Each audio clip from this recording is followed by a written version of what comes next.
Je suis crucifié avec Christ, et je vis non plus moi, mais c'est Christ qui vit en moi. Galates 2:20. Dans la partie de sa lettre aux Galates où Paul résume les débuts de son apostolat, il écrit ces paroles qui semblent rester incomprises de beaucoup. Lorsqu'il plut à Dieu de révéler son Fils en moi, aux Colossiens, il annonce le mystère caché durant tous les siècles passés que Dieu a maintenant manifesté à ses enfants pour faire connaître parmi les nations les richesses de la gloire de ce mystère qui est Christ en nous, l'espérance de la gloire. Colossiens 1, 26, 27. Christ en nous. Nous touchons ici au résultat ultime de la croix. Si nous sommes crucifiés avec Christ, c'est pour que celui qui est ressuscité vive en nous. C'est pour qu'il habite en nos cœurs par la foi. Cette habitation du Christ en nous est nommée par l'apôtre un mystère, mot qui veut dire secret. Le mystère est une chose cachée à l'intelligence jusqu'à ce qu'il y ait eu révélation. Ce mystère ne fut pas dévoilé sous la loi. Alors, à quelques exceptions près, les hommes suivaient chacun son propre chemin sans se soucier de Dieu. Ils furent peu nombreux ceux qui, comme Abraham, virent de loin son jour et s'en réjouirent, ceux qui, par la foi, s'emparèrent des promesses et en saluèrent l'accomplissement. Dieu ne révéla ses desseins qu'au temps de la grâce pour amener les hommes à l'obéissance de la foi. Romains 7, 25, 26. Et les rendre participants de sa gloire. L'apôtre souhaite ardemment que ses auditeurs soient aussi enrichis d'une pleine certitude de l'intelligence pour connaître le mystère qui lui a été révélé. Colossiens 2, 2, Éphésiens 3, 3. C'est que Dieu appelle toutes les nations à participer aux richesses qui sont en Christ. Et lui, Paul, a été choisi pour le leur annoncer. C'est par un effet de la grâce qu'il a été appelé pour porter la lumière, afin que chacun, comprenant à son tour le mystère, devienne aussi l'un de ses messagers, et que la sagesse de Dieu infiniment diverse soit manifestée par l'Église aux dominations et aux puissances, qui dans les lieux célestes surveillent les interventions de Dieu en faveur d'une création déchue. Christ vit en moi. Paul, qui ne suis pas digne d'être apôtre parce que j'ai persécuté l'Église de Christ, en moi, avec mes tendances, mon tempérament, mes goûts, tout ce qui constitue la personnalité, le moi, Christ vit en moi.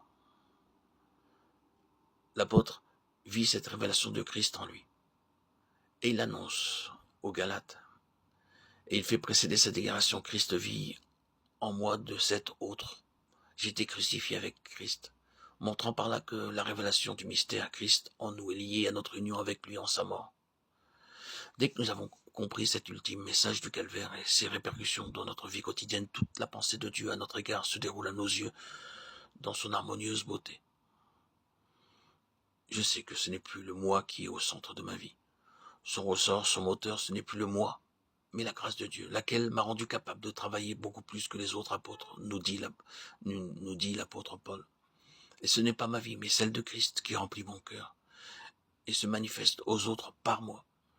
Cette vie de Christ, en lui, l'apôtre la saisit-il de façon consciente? Et quant à la sienne, eut-il la sensation qu'elle était morte? Cette vie de Christ, en lui, provoqua-t-elle une joie délirante des extases célestes, mystiques? Il ne le semble pas. La vie que je vis maintenant dans la chair, dans mon corps, écrit-il, je la vis par la foi. Quelle sorte de foi? La foi en une expérience, l'expérience de la mort avec Christ. S'agit-il d'une foi qui exige un effort, une tension de tous les instants? Non. Non. Mais la foi au Fils de Dieu qui m'a aimé et s'est donné lui-même pour moi. Preuve bénie de la crucifixion du moi. Le moi, le je, disparaissent de l'horizon de l'âme. Et le Fils de Dieu, sa mort sur la croix et son grand amour remplissent tout le cœur, toute la pensée. Il s'est donné pour moi, devient la pensée dominante, et toutes choses apparaissent désormais à la lumière du calvaire, sous les rayons de l'amour divin. S'abandonner aux mains percées de celui qui est mort, cela seul apporte à l'âme le parfait repos et la plus sainte des joies. Absorbée désormais dans son objet, la foi jaillit spontanément, elle devient une habitude, inconsciente de l'âme, qui ne s'occupe plus d'expériences passées ou de quoi que ce soit d'ici-bas, qui la concerne elle seule. Son grand désir, ce qu'elle recherche avec ardeur, ce qu'elle ambitionne par-dessus tout, c'est que celui qui est mort voie les fruits de son travail et soit satisfait.